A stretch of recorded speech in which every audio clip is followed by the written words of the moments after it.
বাঁচাও বাঁচাও বাঁচাও! বাবারে বাবা, এটা কি স্বপ্ন! কি ভয়ানক! আমার স্বামীর যেন কিছু না হয়। ঘুমন্ত লক্ষ্মীকে দেখে ও ভাবলো ওর স্বপ্নটা যেন কোনোদিন পূর্ণ না হয়। কিন্তু ঘরটা সত্যি করে গরম হয়ে গিয়েছিল, যেন লাভা উঠছে, যেন অগ্নিকুণ্ডের কাছে। জ্বলন্ত মাংসের গন্ধ পুরো ঘরে ভরে গেছিল। ভূমি ভয়ে চোটে সারা রাত জাগছিল। সকাল হয়ে গিয়েছিল। ভূমি সকালে উঠে বাড়িতে কাউকে কিছু জানালো না, কিন্তু ওর মনে হচ্ছিল কিছু একটা খারাপ হতে চলেছে। কোনো অদৃশ্য খারাপ শক্তি ওর আশেপাশে ঘুরছে। ও জানতো ওই খারাপ স্বপ্নটা একটা চেতাবনী, কিন্তু লোকিকে এর কথা জানাবে, ও সেটা না শুনেই বলে দেবে যে স্বপ্নের উপরে মন দিও না। শাশুড়ি মন্ত্রজানা কাকিকে জানানোর কথা ভাবল। কাকি তখন বেতাল পাহাড়ে গিয়েছিল, তাই ও স্বপ্নটা নিজের কাছেই রাখলো, আর কাউকে জানালো না। এমন কথা ছিল, মহুয়ার অনেক দূরে শ্যামগাঁও। ওই গ্রামের লোকেরা অনেক বছর ধরে একটা সমস্যায় ভুগছে। এরই মধ্যে অনেক অন্ধকার হয়ে গিয়েছিল। গ্রামে ঘোষণার লোকটা ঘোষণা করছে, আর কিছুক্ষণের মধ্যে গ্রাম প্রধান কাওয়ার নিয়ে যাবে, সেইটা দেখা অলক্ষণের। সবাই নিজের গ্রামের গলি খালি করে দিয়ে ঘরে চলে যাও। এদিকে গ্রামে একদিকে হলুদের গাঁঠের থালা, অন্যদিকে রক্তে ভরা হাঁড়ি নিয়ে খালি পায়ে সবাই হেঁটে হেঁটে সীমানার পাহাড়ের উপরে অর্ধেক শুকনো পুকুরে ওই হলুদের গাঁটগুলোকে ফেলে গুড়ে মেশানো ছাগলের রক্ত পুকুরের মধ্যে ফেলে দেয়, পেছনে না ঘুরে চলে যায়। এই প্রথাটা গ্রাম প্রধানের পূর্বজদের সময় থেকে অনেক বছর ধরে চলে আসছে। কিন্তু কিছু বছর ধরে শ্যাম গ্রামের লোক আজব চিৎকার চেঁচামেচিতে ভুগছে। কিছু লোকের শরীরে ভয়ানক দানা আর গম্ভীর রকমের অসুখ থেকে ভুগছে। অন্ধকার হওয়ার সাথে সাথে ভয়ের চোটে ভুগছে। এছাড়া প্রত্যেকটা 90 দিনে, তার মানে পণ্ডামির রাতে, যখন সারা গ্রাম নিস্তব্ধ, গ্রামের একটা মেয়ে নিজের পালঙ্কর সাথে উড়ে কোথাও হাওয়া হয়ে যায়। এইভাবে উধাও মেয়েগুলোকে অনেক খোঁজার পরেও ওদের খোঁজ পাওয়া যায় না। এর দরুন গ্রামের লোকেরা গ্রাম ছেড়ে চলে যাচ্ছে, কিন্তু ওরা যেখানেই যাচ্ছে সেই গ্রামের একটা মেয়ে উধাও হয়ে যায়। একদিন আমার ঘুম না আসার কারণে আমি উঠে বসলাম। একটা বিদঘুটে সিটির শব্দ শুনলাম। হঠাৎ খাটালে পশুরা জোরে জোরে চেঁচাচ্ছিল। যখন আমি বাইরে আসলাম তো দেখলাম খাটটা হাওয়ায় উড়ছিল আর আকাশে কোথায় মিলিয়ে গেল। যদ্দূর আমি জানি এই সিটির শব্দ দিয়ে আর এই খাট উধাও হওয়ার সম্পর্ক আছে। হ্যাঁ, আমিও মাঝরাতে ছাগলদের চেঁচামেচি করতে শুনেছিলাম। হঠাৎ আমাদের গ্রামে এই যে সমস্যাটা হচ্ছে, এইটা কি কারণে হচ্ছে তার উপায় জানার জন্য আমি ঋষি মুনিদের থেকে পরামর্শ নেব। আমাদের বিক্রান্ত বংশের মাসিক কাঁওয়ারের মেয়েদের উধাও হওয়ার সঙ্গে কোনো সম্পর্ক দেখতে পারছি না। সবাই সাবধানে থাকো। দিন পেরিয়ে যাচ্ছে। গ্রাম প্রধানের পরিবার এই পণ্ডামির জন্যে আজব একটা অনুষ্ঠান করছে, যেমন ওরা প্রত্যেকটা পণ্ডামির জন্য করে। কেউ যেন এটা না দেখতে পায়। তাই গ্রামে কোনো একটা লোক ঢোল বাজিয়ে সবাইকে বাড়ি যাবার চেতাবনী দেয়। আর কিছুক্ষণের মধ্যে গ্রাম প্রধান কাওয়ার নিয়ে যাবে, সেইটা দেখা অলক্ষণের। সবাই নিজের গ্রামের গলি খালি করে দিয়ে ঘরে চলে যাও। গ্রাম প্রধানের বাড়িতে কাঁওড় তৈরি হচ্ছিল। চাকররা কবর থেকে হাত দিয়ে এনে ওটাকে পিষে হলুদের সাথে মিশিয়ে গাঁট তৈরি করে পিতলের থালায় রাখছিল। গুড়টাকে কালো ছাগলের রক্তে মিশিয়ে পিতলের বাসনে রেখে কাঁওড়ের একদিকে হলুদের থালা, অন্যদিকে রক্তে ভরা বাসনটাকে রেখে সবাই খালি পায়ে সীমানার পাহাড়ে থাকা শুকনো পুকুরে হলুদটাকে ফেলে দিল। গুড়ে মেশানো ছাগলের রক্তটা জলে মিশিয়ে দিল। পেছনে না তাকিয়ে চলে যায়। ভুল করেও যদি পেছনে ঘুরে কেউ তাকিয়ে নেয়, ওর আওয়াজ তক্ষুনি স্তব্ধ হয়ে যায়। নিজের জন্মে আর বলতে পারবে না। তাই পেছনে ঘুরে আর কেউ তাকায় না। যদিও জলে লাল রক্ত মেশানো হয়েছে, তাও কুণ্ডের জলটা খুব কালো, ধোঁয়ায় ভরা আর ভয়ানক হয়।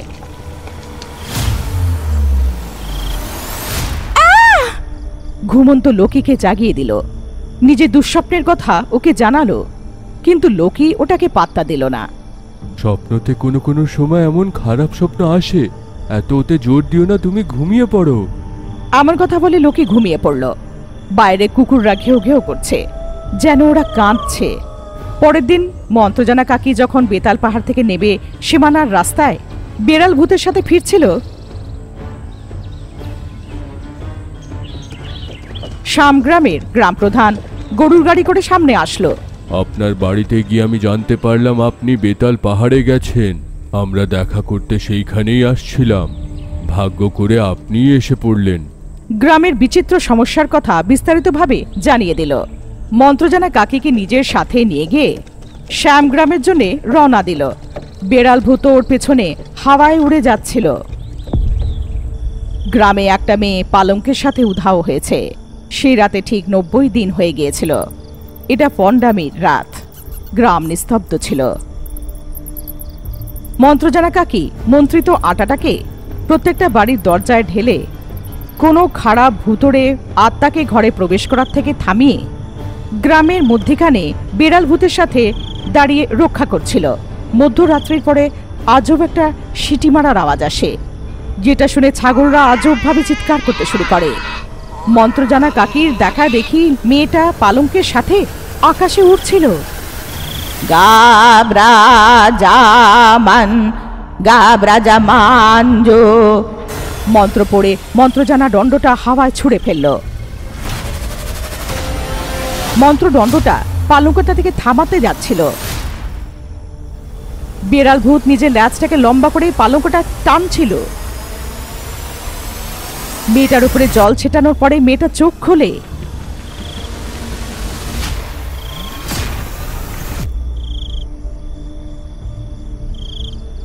বিছানা থেকে উঠল, যেই মাটিতে পা রাখল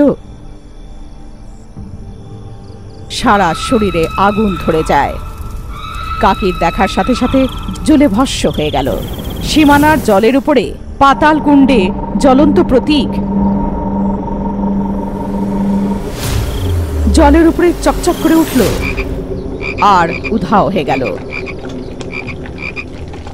কালো চটচটে জলের উপরে বুদবুদ উঠছিল, কালো ধুঁয়ো উঠছিল। আশেপাশে থেকে ব্যাঙগুলো জলে ডুবে মারা যাচ্ছিল। আকাশে উড়তে থাকা কাকগুলো নিজের থেকে জলে পড়ে গিয়ে কালো জলে বদলে যাচ্ছিল। মেয়ের আত্মাটা ভস্মের থেকে উঠে বেরিয়ে সীমানার দিকে এমনভাবে টেনে চলে যাচ্ছিল যেন ওকে কেউ টেনে নিয়ে যাচ্ছে। বেড়ালভূত আত্মার পেছন পেছন হাঁটছিল। মন্ত্রজানা কাকিও মন্ত্রদণ্ডর সাথে বেড়ালভূতের পেছন পেছন যাচ্ছিল।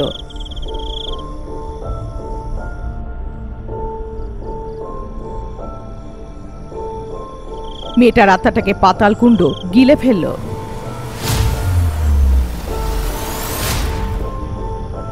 বেড়ালভূত এসব দেখল। ও যা কিছু দেখছিল মন্ত্রজানা কাকিকে সব বলল। কাকি কাকি, ওই মেয়েটার আত্মা এমন ভাবে পুকুরে চলে গেল কেন ওকে কেউ টেনেছে, কিন্তু এমন মনে হচ্ছে এই পুকুরটা অত গভীরও নয়। যেই মন্ত্রজানা কাকি পুকুরের মধ্যে পা রাখলো, ভেতর থেকে কালো হাত তাকে জড়িয়ে ধরল, ওকে ভেতরে টানছিল। মন্ত্রজানা কাকিকে বাঁচানোর জন্য বেড়াল ভূত নিজের পুরো শক্তি দিয়ে ওকে বাইরে টানছিল, কিন্তু মন্ত্রজানা কাকিকে পাতাল কুণ্ডটা খেয়ে ফেলল। একটু ফোটাও দেরি না করে বেড়াল ভূত মহুয়া গিয়ে লোকিকে সব কথা জানালো। লোকি আর ভূমিকে ওই কুণ্ডের কাছে নিয়ে চলে গেল। যেই লোকি কুণ্ডের মধ্যে পা রাখতে যাচ্ছিল, ভূমি ওকে থামিয়ে নিল। শোনো, তাড়াহুড়ো করো না। আমার মনে হচ্ছে এটা কোনো সাধারণ কুণ্ড নয়, পাতাল লোক অব্দি পৌঁছানোর কোনো রাস্তা। আমার মনে হচ্ছে এই পুকুরটা তারই মধ্যে একটা। যদি তুমিও এর মধ্যে ফেসে যাও, শাশুড়িকে রক্ষা করা মুশকিল হয়ে যাবে। তাই আমাদের এক্ষুনি আমাদের সবাই লোকজনকে ডাকা উচিত। আমি আমার মাকে এমন করে ছাড়তে পারবো না। মরে গেলেও আমার কোনো দুঃখ নেই, আমাকে যেতে দাও ভূমি। তুমি যেটা বলছো এটা সত্যি লোকি, তাড়াহুড়ো করো না। আমরা নিশাচরকে সাহায্যের জন্য বলবো। ওরা নিশাচরকে সবকিছু জানাচ্ছে যা সব হয়েছিল। এরই মধ্যে জওয়ান দাদা নাটাভূত থেকে এটা জানতে পারে যে কাকি বিপদে আছে। জওয়ান দাদা নাটাভূতের সাথে সেখানে পৌঁছায় আর কোনো কিছু না ভেবে কুণ্ডের মধ্যে ঝাঁপিয়ে পড়ে। সবাই আশ্চর্য হয়ে দেখছিল। এরই মধ্যে কুণ্ডের থেকে জওয়ান দাদার বেতাল মুকুটটা উপরে উঠে দূর ঝোপঝাড়ের মধ্যে পড়ে গেল। নাটাভূত বেতাল মুকুটটাকে নেওয়ার জন্য ঝোপের মধ্যে গেল। ওখানে আরো একটা মুকুট ছিল, সেটা মন্ত্রজানা কাকির মুকুট। তার মানে কাকের মুকুটও বাইরে পড়ে গেছে। আমি কাকিকে বাঁচাতে পারলাম না। যে মুহূর্তে কাকি ডুবলো আমি ঘাবড়ে গিয়ে লুকির কাছে গেলাম। আমি কাকির মুকুট বাইরে আসতেই দেখিনি। সেই কুণ্ডতে পা না দিয়ে একটু জল নিয়ে আমার কাছে এসো। আমার কাছে বেশি সময় নেই, তাড়াতাড়ি এসো। মন্ত্রজানা কাকির মন্ত্রদণ্ড একটা কালো সাপ পাতাল কুণ্ড থেকে বেরিয়ে এসে ওটাকে নাড়ায়। লোকে ওকে নেওয়ার জন্যে এগোতেই যাচ্ছিল, তখন নিশাচর বলে উঠল, কেউ কুণ্ডতে আমাকে আটকানোর জন্য ষড়যন্ত্র করেছে। যদি এটা ষড়যন্ত্র তাহলে সেই জাদু লাঠি অবধি যেনকে পৌঁছানোর চেষ্টা না করে। যেমন নিশাচর বলেছিল ও পুকুর থেকে জল নিল আর জঙ্গলের দিকে চলে গেল। নিশাচর এই পাতাল কুণ্ডের জল দিয়ে বিষ বেতাল তন্ত্র করতে শুরু করলো। ও 9টা ঘন্টি শুদ্ধ একটা বেতাল রঙ্গলি বানালো। তারই মধ্যে মোষের মাথা রেখে চারিদিকে 9টা ঘণ্টাকে 9টা কাগের বলি দিয়ে মন্ত্রপাঠ করতে শুরু করলো। ক্রোম ক্রম হরম হলম ধ্রোম ধ্রোম কপালম কলি ভ্রুম ভ্রম ভ্রম বেতালা ভ্রম ভ্রম jam jam cream cream Betal ভ্রম ভ্রম। যেই মন্ত্র পাঠ করা হলো 9টা ঘন্টা নিজে থেকে হাওয়ায় উঠল আর জোরে জোরে বাজতে শুরু করলো। পুরো গুহায় বেজে উঠল। তখন বেতাল মৃত মোষ বলে উঠল খুশি হয়ে, আমি জানি তুমি আমাকে কেন উঠিয়েছ। যদি তোমরা মন্ত্র কাকিকে রক্ষা করতে চাও তাহলে তার আগে মাস্তেমার বিষয়টা জানতে হবে। এক সময় ছিল যখন পাতাল শক্তিকে অর্জন করার জন্যে কুমার যুবকদেরকে মোহিত করে মেরে ফেলে থাকা সেই তান্ত্রিক আত্মাই মস্তেমা তার ইচ্ছে পূরণ হওয়ার আগেই সে মরে প্রেতাত্মা রূপে পরিণত হয়। সে বিক্রান্তা বংশের এক মেয়েকে নিজের বশে করে নেয়।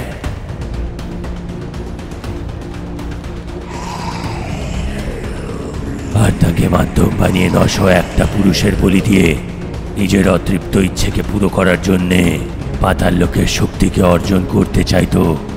মাঝরাতে সে অবিবাহিত পুরুষদেরকে নিজের রূপ আর সৌন্দর্য দিয়ে লোভ দেখাতো।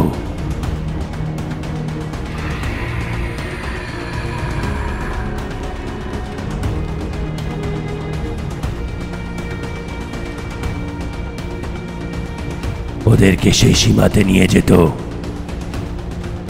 আর পাতাল কুণ্ডর ওইখানে ওদেরকে আলিঙ্গন করে নিজের বিষাক্ত কোলে তাদেরকে ধরে মেরে ফেলতো আর ওদেরকে সেই কুণ্ডতে বলি দিয়ে দিত। শুধু অবিবাহিত পুরুষদেরকে সেই লোভ দেখিয়ে মোহিত করে ফেলতো। এইভাবে 901তম আত্মার পরে এই পাতালের উপশক্তি হয়ে এই মহারানী হয়ে জন্ম নেবে।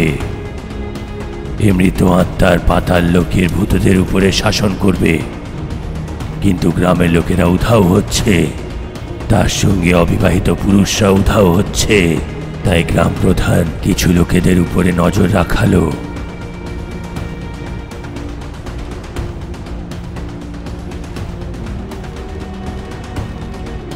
গ্রাম প্রধান এটা শুনে আশ্চর্য হয়ে গেল।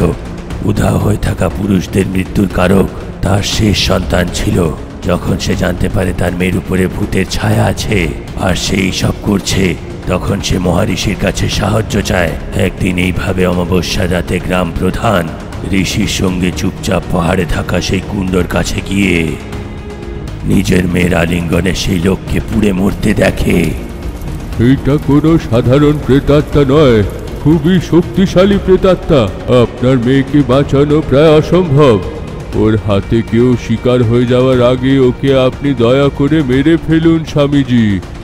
যখন গ্রাম প্রধান এইটা বলল, তখন মহারিষি একটা যোজনা বানান আর উনি গ্রামের 4টে সৌভাগ্যবতী স্ত্রীর মাথা ন্যাড়া করে ওদের চুলটাকে তেলে চুবিয়ে দিল আর সেই গ্রামের চারদিকে 4টে প্রদীপ জ্বালিয়ে কালো মহিষের চামড়াতে শূদ্র মন্ত্র লিখিয়ে অন্ধকারে একটা বট গাছের নিচে সেটা পুঁতে দেওয়া হয়, যেটা কেউ দেখতে যেন না পায়। ঋষি তার উপরেই বসে পড়েন আর নিজের চোখের পাতা না ফেলে 2700 বার রক্ষা মন্ত্র জাপ করতে লাগেন। নিরীক্ষতা পাতাল বিষ শুদ্ধি দেহেন। এইভাবে চোখের পাতা না ফেলে মহারিষির চোখগুলো লাল হয়ে উঠল আর ওনার চোখ থেকে জল বের হতে শুরু হয়। কিন্তু তবুও সেই পিশাচের নাশ করার জন্যে উনি চোখের পাতা না ফেলে মন্ত্র জপ করতে থাকেন। সেই স্ত্রী আলিঙ্গন করে নিজের পুরো শক্তি দিয়ে যুবকদেরকে পুড়িয়ে মারার জন্য যখন প্রস্তুত হচ্ছিল, শুধু সেই সময় সে দুর্বল থাকে। এই মুহূর্ততে তার পিঠের মধ্যে কাঠের চাকু কুপিয়ে দেওয়া উচিত। গ্রামের সব থেকে বাহাদুর ছেলে কমল এইটা করার জন্য প্রস্তুত হয়ে যায়, কিন্তু সে জানতো এইটা করতে গিয়ে তার প্রাণ চলেও যেতে পারে। মস্তেমা একটা লোককে আবাহন করে মারার সময়, অন্যদিকে জপ হওয়ার সময় তার পিঠে সেই চাকুটা কুপিয়ে দেয় আর তার কোলে যে যুবকটা ছিল অজ্ঞান হয়ে সেইখানেই পড়ে যায়। মস্তেমাকে সেই কুণ্ডতে ফেলাতেই কুণ্ডর সব জল ভাপ হয়ে শুকিয়ে যায়, শুধু একটু জল বেঁচে ছিল। সে পাতাল লোকে পড়ে যায়। তার আত্মার শরীর দুটোই বন্দী হয়ে গেছিল। এর মধ্যে ওদের বংশের একটা মেয়ে পাতাল লোকে ফেসেছিল, তাই সেই মেয়েটাকে প্রসন্ন করার জন্যে সেই পরিবার আর তার বংশের লোকেরা মেয়ের মৃত্যুর রাতে মানে পর্ণামের সময় তার প্রিয় গুড় আর হলুদ নিয়ে যেত প্রেতকে বন্দি করে রাখার জন্যে, আর তার খিদে তৃপ্ত করার জন্যে তার প্রিয় কালো ছাগলের রক্ত আর পোড়াহাড়ের গুঁড়ো নিয়ে বিক্রিন্ত বংশের লোকেরাই নিয়ে যেত। আজ ওই বংশ সেই নিয়ম মেনে আসছে যেটা মহারিষি ওদের বলেছিল। একটা কথা আমি বুঝতে পারছি না বেতাল। আমরা জানি যে 90 দিনে গ্রাম থেকে মেয়ে উধাও হচ্ছে, কিন্তু যেমন তুমি বলেছিলে প্রথমে মস্তিমা অবিবাহিত পুরুষদেরকে সে নিজের বলি রূপে নিত, তো কি এখন বলি নেওয়ার বিধি পাল্টে গেছে? সে মেয়েদেরকেও নিজের ভোগ বানাচ্ছে। এর পেছনে আসল কারণটা কি? এর আত্মা পাতাল কুণ্ড থেকে বের হলো কি করে?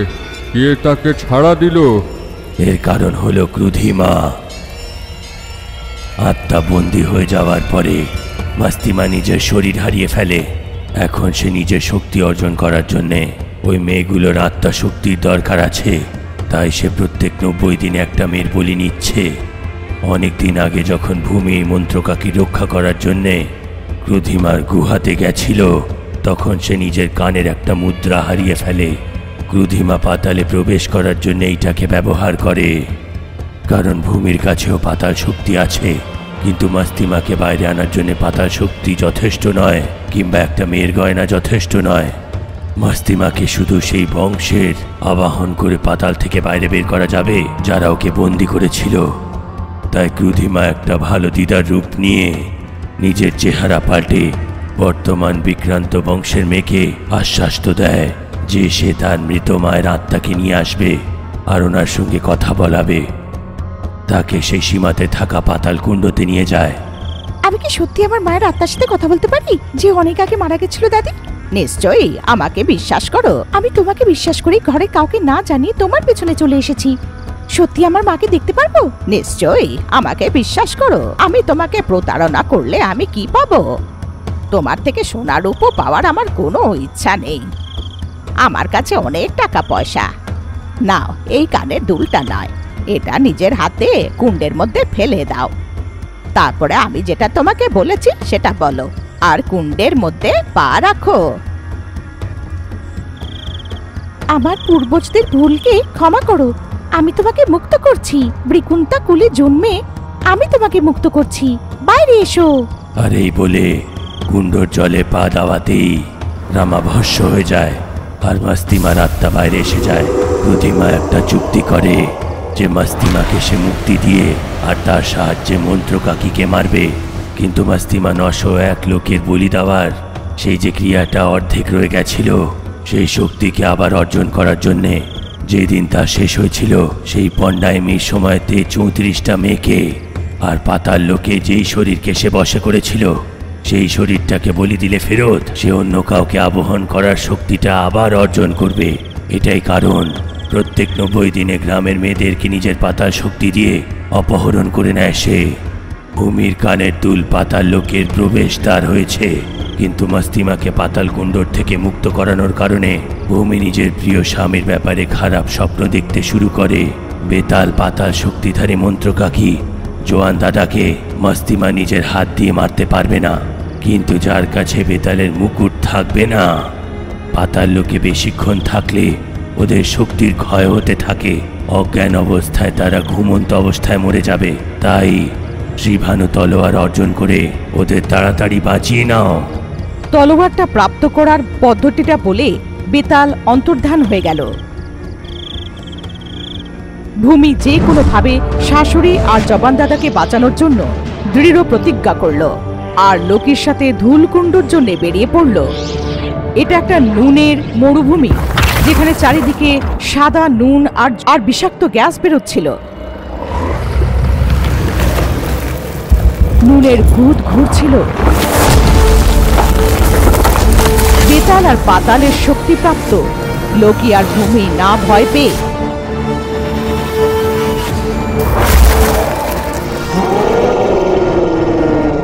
শ্রীভানুর তলোয়ারের জন্য 3টে মাথাওয়ালা রাক্ষসের মুখোমুখি করে ওই নুন ভূতগুলোর সামনে সংঘর্ষ করে ও 3টে মাথাকে কাটার সাথে সাথে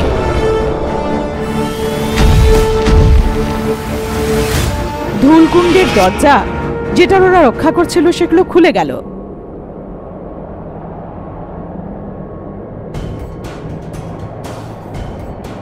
দুজনে খুলির উপর দিয়ে হেঁটে যাচ্ছিল। বাদুড় ওদের আশেপাশে ঘুরে বেড়াচ্ছিল আর ওদের উপরে চিৎকার করছিল। এর মধ্যে একটা বড় রাক্ষস বাদুড় ওদের সামনে থেকে উড়ে চলে এলো আর ওদের উপরে হামলা করলো। লোকে ওকে নিজের ভালা দিয়ে মেরে ফেললো।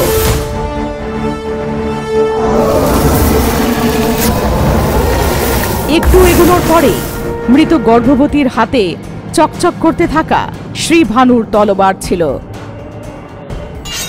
তলোয়ারটা নিয়ে একটুখানিও দেরি না করে লোকে ভূমিকে উঠিয়ে নিয়ে উড়ে গিয়ে সোজা শ্যাম গ্রামের সীমানায় নামল। লোকি আর ভূমি ওই তলোয়ারটাকে নিয়ে তক্ষুনি পাতাল কুণ্ডে নেমে পড়ল। পাতাল লোকে গিয়ে পড়ল। ওদের পড়ার সাথে সাথে লোকির মাথায় যে বেতাল মুকুটটা ছিল ভেঙে কিনারায় পড়ে গেল। কুণ্ডের তলায় মস্তিমা যে শরীরটাকে অনেক আগে আহ্বান করেছিল সেটাকে টুকরো করে ও ভূমিকে আহ্বান করার চেষ্টা করল। তুমি আর আমি একই পাতাল শক্তিকে পুজো করি, তাই তোমার মধ্যে প্রবেশ করতে দাও। আমাদের শক্তি হয়তো একই মতন, কিন্তু আমার শক্তি শুধু ভালো কাজের জন্যই উপযোগ করব। আমার উপরে কোনোদিন কবজা করতে পারবে না। এরম বলেও নিজের হাতে একটা ছোট ছুরি নিল, জিভে ঘাত করলো। ভূমি, তুমি এমন কেন করলে? তুমি নিজের জিভ কেন কাটলে? যতক্ষণ হাল জিভে খাওয়া থাকবে ততক্ষণ পাতাল শক্তির কোনো খারাপ শক্তি আমার উপরে কবজা করতে পারবে না, তাই আমি এমন করলাম। অনেকক্ষণ অব্দি পাতাল লোকে থাকা তোমার জন্য খারাপ। তুমি শাশুড়ি মা আর জবানদারকে নিয়ে এক্ষুনি এখান থেকে চলে যাও, আমি একে দেখে নেব।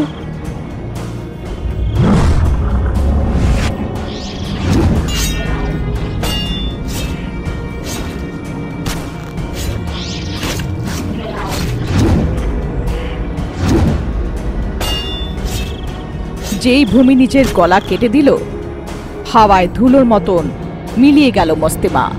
পাতালকুণ্ডের সব জল ভাপ হয়ে শুকিয়ে গেল।